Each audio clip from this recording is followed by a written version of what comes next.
বলছে আমি তাদেরকে ভালোবাসবো। জোরে বলুন সুবহানাল্লাহ। আল্লাহর ভালোবাসা পাওয়ার সিস্টেমটা কি? নবী নবী নবী নবী নবী নবী, তাই নবী নবী করছে। অসুবিধা হচ্ছে? আর নবী যখনই আসবে দিলে সত্যি। আর নবী বলেছে নামাজ আমার চোখের ঠান্ডা। দিল বলবে আরে আমার হুজুরের চোখের ঠান্ডা, আমি হুজুরকে ভালোবাসি, নামাজ ছাড়বো কেন? অটোমেটিক আপনার মধ্যে নামাজ আছে।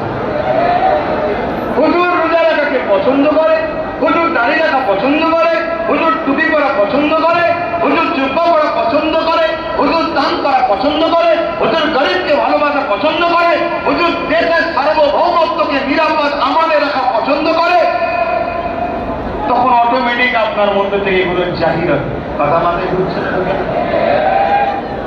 তাই আমরা হুজুর ধরাতে চাই। মিশন একটাই, মিশন একটাই, ভালো করে শুনে রেখে দাও। হায়দ্রাবাদে কাজ করা বাংলার মানুষ, মিশন একটাই, আমাদেরকে হুজুরের কদমে যেতে হবে।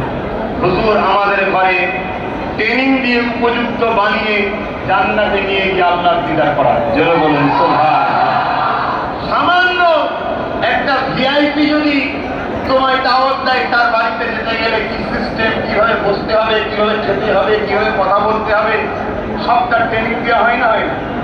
হ্যাঁ, তার দরবারে পূজা যারা আছে তারা ট্রেনিং দিয়ে দিচ্ছে। কথা মাথায় ঢুকছে? আর যিনি